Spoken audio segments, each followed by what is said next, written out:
तो देखिए, ग्रामीण विकास विभाग में टेंडर कमीशन और मनी लॉन्ड्रिंग मामले में ईडी ने जांच की रफ्तार बढ़ा दी है। ईडी ने विभाग के तत्कालीन चीफ इंजीनियर वीरेंद्र राम समेत 1 दर्जन से अधिक अभियंताओं को पूछताछ के लिए समन जारी किया है। कार्यपालक और सहायक अभियंताओं को अलग अलग तारीख पर तलब किया गया है। वीरेंद्र राम को 11 फरवरी को रांची स्थित जोनल ऑफिस में उपस्थित होने का निर्देश दिया गया है। वहीं जमशेदपुर और अन्य क्षेत्रों से जुड़े 3 अभियंताओं सहित अन्य आरोपियों को 12 और 13 फरवरी को बुलाया गया है। ये कार्रवाई वीरेंद्र राम से मिले सुरागों के आधार पर आगे बढ़ी है। जानकारी के मुताबिक टेंडरों में नियमों की अनदेखी कर बड़े पैमाने पर कमीशन वसूला गया है। इसके लिए सिंडिकेट काम कर रहा था। इस नेटवर्क में शामिल लोगों की तलाश है। बता दें कि मई 2024 में मंत्री के सहायक के घर से 32 करोड़ रुपए मिले थे। विकास विभाग में टेंडर कमीशन खोरी के मामले को लेकर ईडी की जांच एक बार फिर तेज हो चली है। बता दें कि ईडी के द्वारा दर्जन भर अभियंताओं को एक साथ समन भेजा गया है। खासतौर से बात करें तो इस पूरे मामले में सहायक अभियंता, कार्यपालक अभियंता और को अलग अलग तिथियों में तलब किया गया है। बता दें कि 11 फरवरी को रांची स्थित जोनल ऑफिस में जो वीरेंद्र राम हैं, जिन्हें पूर्व में भी गिरफ्तार किया गया था, उन्हें 11 फरवरी को ईडी दफ्तर में हाजिर होने का निर्देश दिया गया है।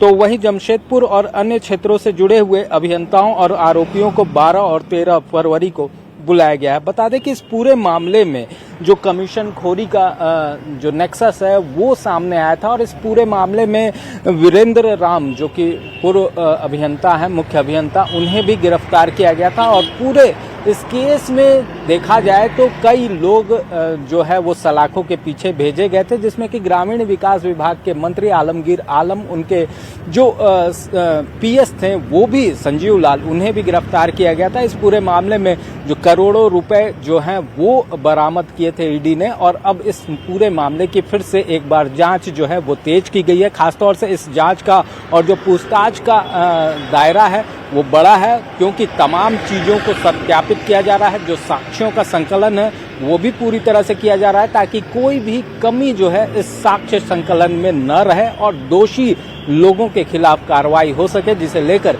ईडी के द्वारा ये पूरी कार्रवाई की गई है।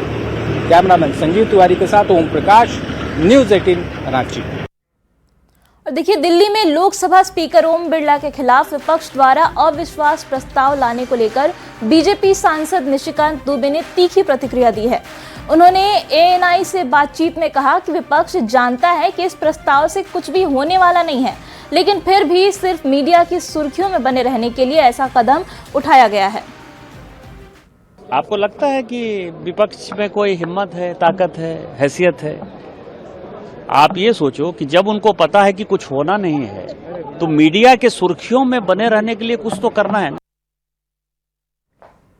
देखिए, जमशेदपुर के मानगो बामनगोड़ा चौक में चुनाव प्रचार के दौरान भावुक पल देखने को मिला, जब पूर्व मंत्री बन्ना गुप्ता अपनी पत्नी के पक्ष में प्रचार करते हुए मंच पर रो पड़े। दरअसल मानगो में पूर्व मंत्री बन्ना गुप्ता अपनी पत्नी सुधा गुप्ता के लिए प्रचार करने पहुंचे हुए थे और इसी दौरान वहां मौजूद लोगों को संबोधित करते हुए पूर्व मंत्री बन्ना गुप्ता फूट फूट कर रोने लगे। उन्होंने कहा कि विधानसभा में जिस तरह से कुछ लोगों ने मुझे बदनाम कर मुझे चुनाव हरवा दिया, ठीक इसी तरह मेयर चुनाव में भी वो लोग सक्रिय हो गए हैं। उनके साथ कुछ और लोग मिलकर मेरी पत्नी को चुनाव में हराने का अलग अलग तरीके से प्रयास कर रहे हैं। मेरी जनता मुझे बहुत प्यार करती है। मुझे विश्वास है कि मेरी पत्नी को उनका प्यार और आशीर्वाद मिलेगा।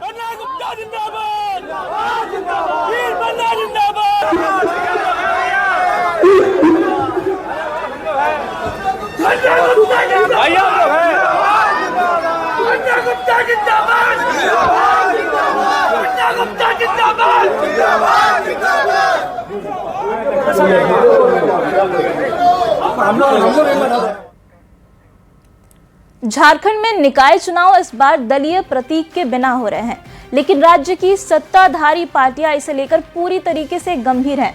गठबंधन की सहयोगी दल भी एक दूसरे को कमजोर बता रहे हैं। जेएमएम और कांग्रेस के बीच तीखी बयानबाजी बढ़ती दिखी, जबकि दोनों दल महागठबंधन का हिस्सा हैं। आधार पर चुनाव नहीं है, फिर भी सभी दलों ने समर्थित प्रत्याशी दिया है, उसमें हमारे दल भी है। हमारे दल द्वारा जिस व्यक्ति को समर्थन दिया गया है, हम समझते हैं तमाम पार्टी के कार्यकर्ता उस व्यक्ति की जीत सुनिश्चित कराने के लिए दिन रात एक करके लगेंगे। गठबंधन हर चुनाव में हो यह कोई आवश्यक नहीं है और शहर का जनादेश कांग्रेस के साथ है। हमारा जो है अपना कैडर वोट है, हमारे कार्यकर्ता जो हैं वो काफ़ी मजबूत हैं, लेकिन ये चुनाव तो दलगत आधार पर नहीं हो रहा। पता नहीं क्यों ये जो दल हैं दावे कर रहे हैं। सब हमारे जो राष्ट्रवादी विचारधारा और स्वच्छ विचारधारा वाले उम्मीदवार हैं, हम लोगों ने उनको नैतिक समर्थन दिया है। लेकिन ये जेएमएम और कांग्रेस तो खुलकर ये राजनीतिकरण कर रहे हैं। अगर इतना ही इनको हिम्मत थी तो दलगत आधार पर करा लेते। चास नगर निगम चुनाव को लेकर प्रत्याशियों में जनसंपर्क अभियान तेज कर दिया गया है। सभी प्रत्याशी लोगों के बीच जाकर मतदान करने की अपील कर रहे हैं। जेएमएम के समर्थित उम्मीदवार उमेश ठाकुर ने पार्टी नेताओं के साथ रोड शो निकाल लोगों से समर्थन मांगा। इस दौरान अन्य प्रत्याशी भी पैदल मार्च निकालकर लोगों से घर घर जाकर मिलकर मतदान की अपील कर रहे हैं। हर साल बरसात होता है ना, उस तरह अभी उसी तरह के हिसाब से ये लोग भी निकल गए। 5 साल में एक बार निकलते हैं। लेकिन उमेश ठाकुर ऐसा व्यक्ति है कि हर दिन गांव गली मोहल्ला में हर जगह घूमता है और सेवा करते रहता है। सबका साथ सबका विकास होने वाला है। जनता के बीच अपने काम जो मैंने किए हैं 30-35 वर्षों में, उस काम को लेकर के मैं जनता के बीच जा रहा हूं और जनता जान रही है और कह भी रही है कि आप जो है बहुत मानव सेवा करते हैं, जात धर्म के ऊपर विश्वास नहीं करते हैं और आप जैसे ही व्यक्ति को जो है मेयर के पद पे आना चाहिए। और देखिए, रामगढ़ में नगर निकाय चुनाव निष्पक्ष कराने को लेकर प्रशासन द्वारा जांच के लिए 4 चेक नाका बनाया गया है। एक एफएसटी की टीम भी गठित की गई है। शिकायत दर्ज कराने के लिए 4 टोल फ्री नंबर भी जारी किए गए हैं, जहां पर किसी भी तरह की चुनाव संबंधी जानकारी भी ली जा सकती है।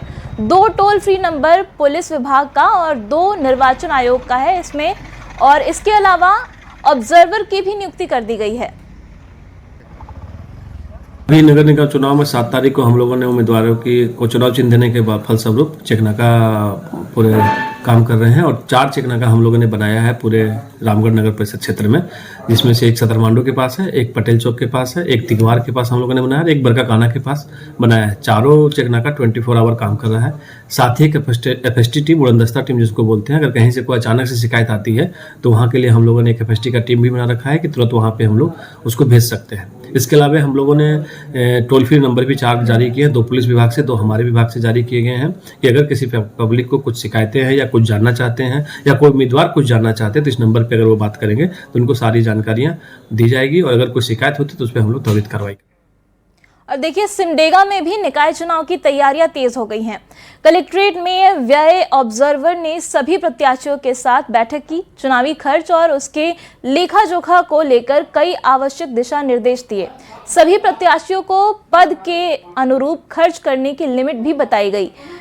कहा कि सभी उम्मीदवार खर्च का बिल जरूर रखें, एक ही बैंक अकाउंट से चुनावी खर्च करें।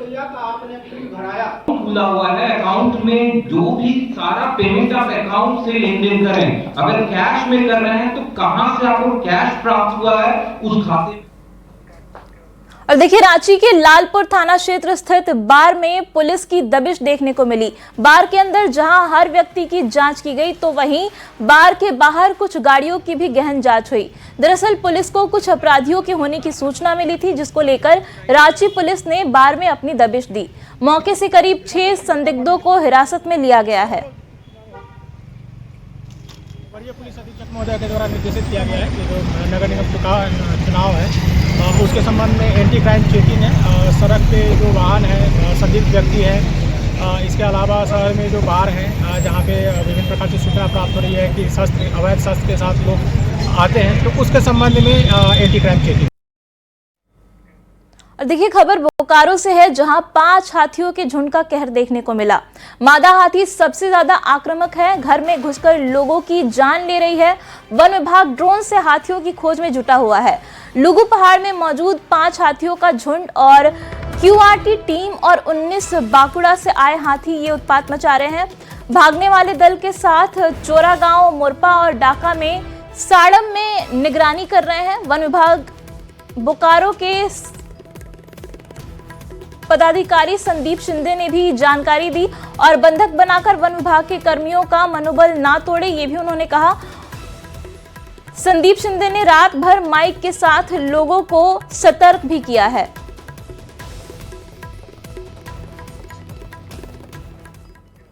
और देखिए बड़ी खबर जमशेदपुर से आ रही है। राशन दुकान में असामाजिक तत्वों का तांडव देखने को मिला है। राशन के बदले पैसे मांगने पर यह विवाद हुआ। महिला उनके 2 बेटों पर जानलेवा हमला भी किया गया। दुकान में जमकर तोड़फोड़ की गई। पीड़ित दुकानदार ने थाने में शिकायत दर्ज करा दी है। बिरसा नगर थाना क्षेत्र की यह घटना बताई जा रही है। पुलिस मामले की जांच में जुट गई है।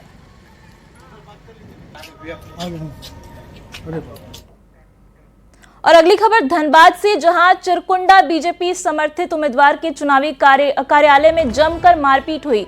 बीजेपी ग्रामीण जिलाध्यक्ष और उनकी टीम से भी युवक उलझ पड़े। नेहरू रोड में नगर परिषद कार्यालय के पास जमकर धक्का मुक्की और मारपीट हुई है।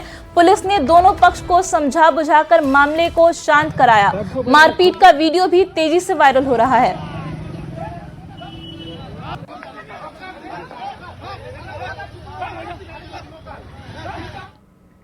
और देखिए गोड्डा से बहुत बड़ी खबर है। सौतेली मां ने बेटे की हत्या कर दी है और कुएं में बेटे का शव मिला है। ग्रामीणों ने शव को बाहर निकाला।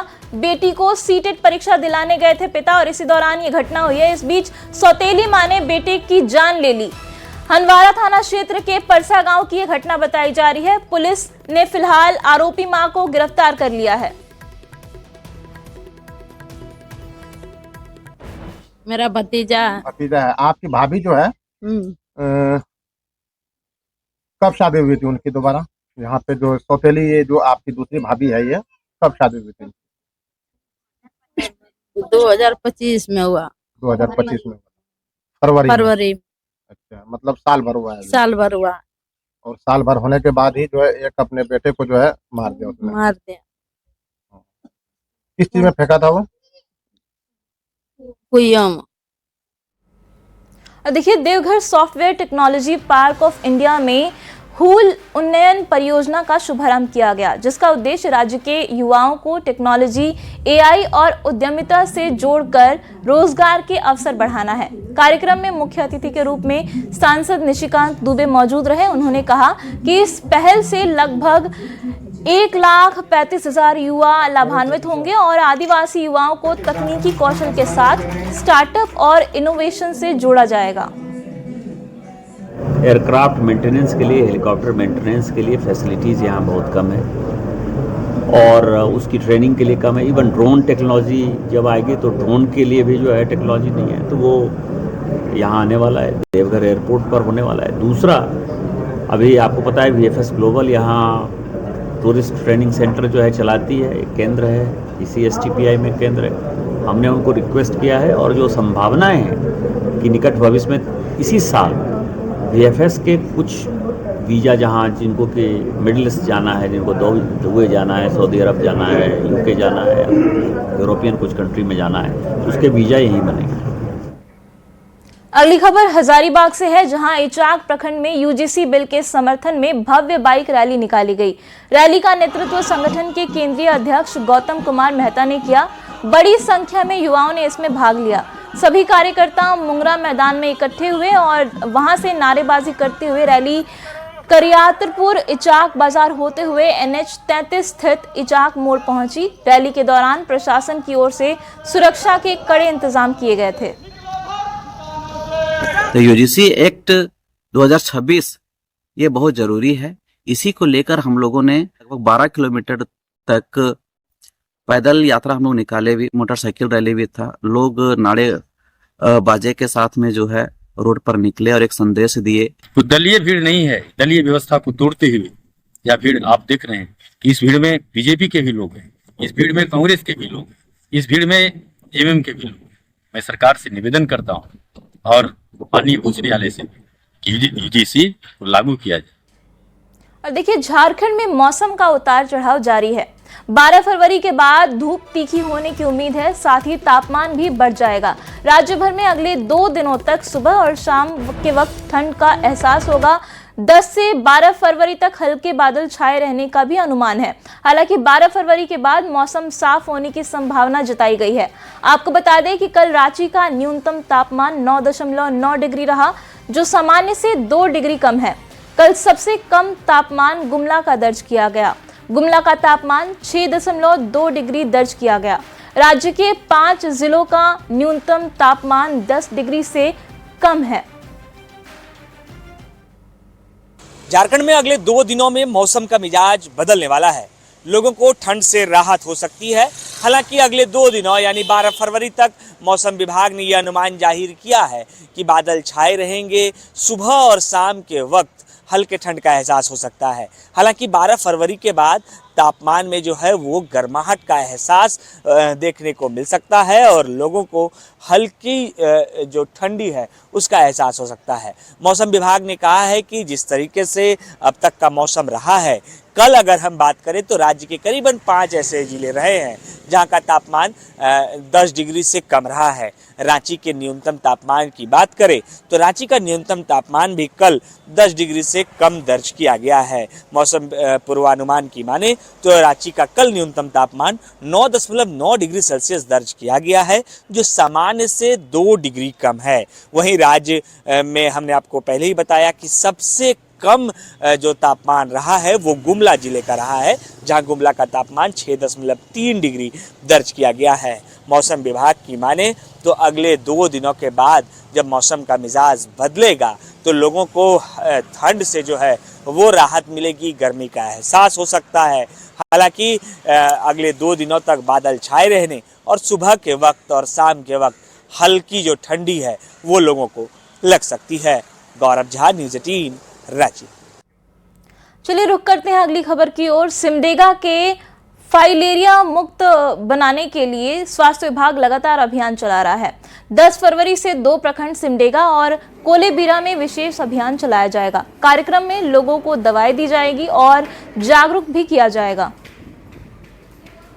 सरकार की ओर से हम लोग का राज्य में करीब 14 जिले में कल से आईडीए एमडीए प्रोग्राम शुरू हो रहा है। ये प्रोग्राम फाइलेरिया बीमारी को रोकथाम करने के लिए हर साल चलाया जाता है। देखिए, खबर बोकारो से है, जहां महिला सुरक्षा एक बड़ा सवाल बनकर खड़ा हो गया है। 2 महिला के गायब होने के बाद शव बरामद हुआ है। एक महिला का गायब होना, इसके साथ ही 2 बच्चियों का गायब होना कहीं ना कहीं रहस्य बना हुआ है। इस बीच सेक्टर 4 थाना क्षेत्र में भी एक अजीबोगरीब मामला सामने आया। 5 जनवरी की शाम युवती जब काम से निकलकर अपने घर जा रही थी, तब एक प्रेस लिखी काली गाड़ी में बैठी 3 महिलाओं ने पहले लड़की को घर पहुंचाने की बात कही। जब उसने मना किया तो उसे फटकार भी लगाई। गनीमत रही कि लड़की के मोबाइल में एक कॉल आया। इसके बाद गाड़ी पर बैठी 3 महिलाएं गाड़ी लेकर मस्जिद की तरफ चली गई। मामला सामने आने के बाद महिला सुरक्षा पर कड़े कदम उठाने की मांग उठ रही है। टीवी के पास, स्टेडियम के पास से आ रहे थे तो मेरे पास से ना एक ब्लैक कलर का गाड़ी था जिसके पीछे प्रेस लिखा हुआ था। वो 2-3 बार क्रॉस किया, हम ज़्यादा ध्यान नहीं दिया। उसके बाद ना वो रुक के आया मेरे पास और उसमें 3 लेडी बैठी थी और गाड़ी भी लेडीज ही चला रही थी। वो हमको बोली ना कि चलो हम तुमको घर छोड़ देते हैं, तो हम मना कर दिए, नहीं हम चले जाएंगे, मैं अगर पास में है। तो वो लोग हमको और फोर्स करने लगे, चलो छोड़ देते हैं। तब भी हम मना करके थोड़ा आगे बढ़े ही। वैसे एक पीछे लेडी बैठी थी तो वो थोड़ा चिल्ला के बोली चलो घर छोड़ देते, कहाँ तुम अकेले जाएगी इतना रात को। तो हम मना कर दिए और हम धीरे धीरे आगे बढ़ते गए। और वो धीरे धीरे गाड़ी चला के मेरे आगे आ रही थी। तो मेरे फ़ोन पे किसी का कॉल आया, हम कॉल जैसे ही पिक किए वो लोग तेजी से चला के रॉन्ग रूट में मस्जिद की तरफ सुनसान रोड में वो लोग चले गए। महिला तो बिल्कुल कहीं सुरक्षित आज के डेट में महसूस नहीं अभी हो पा रही है। हम लोग भी जॉब में हैं, बाकी भी महिलाएं सारी जॉब में हैं, तो इस तरह के घटनाएं देख देख के और खासकर इसके साथ जो हुआ है घटना, तो निश्चित तौर पे हम लोग शाम को 4 बजे 5 बजे ही ऑफ करके अपना ड्यूटी आवर को निकलते हैं और उसी वक्त में ये सारी घटनाएं घट रही, तो सुरक्षित तो बिल्कुल अभी अपने आप को महसूस नहीं कर पा रहे हैं।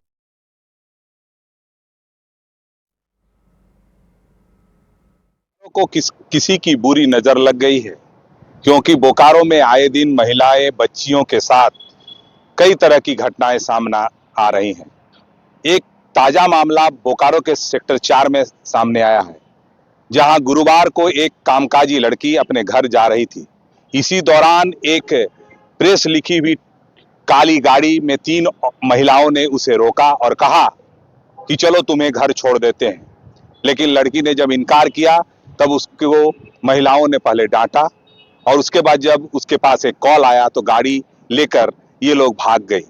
हालांकि इस लड़की ने CWC के अध्यक्ष के पास पहुंचकर इस मामले की जानकारी दी, क्योंकि CWC के अध्यक्ष की बेटी की यह लड़की मित्र है। तो हम कह सकते हैं कि जिस प्रकार से काली गाड़ियों में काले शीशे का इस्तेमाल हो रहा है और पुलिस और प्रेस का इस्तेमाल कर जिस प्रकार की घटनाएं अब सामने आ रही है, तो हम कह सकते हैं कि बोकारो में इस पर नजर रखने की जरूरत है। लड़की हालांकि अपनी नाम बताने से इनकार कर रही है, लड़की अपनी पहचान छुपाना चाह रही है क्योंकि आगे उसको दिक्कत नहीं हो, लेकिन प्रशासन को वो सहयोग जरूर कर रही है। इस तरह की जो घटनाएं हो रही है उसका एक प्रमाण वो देना चाहती है। तो हम कह सकते हैं कि बोकारो के लिए ये एक चुनौती है और पुलिस प्रशासन को इसको सख्ती से निपटना होगा, क्योंकि बोकारो की जो है आए दिन बदनामी हो रही है और इस बदनामी से बचने के लिए पुलिस को ठोस कदम उठाने की जरूरत है। मृत्युंजय कुमार, न्यूज़ 18, बोकारो।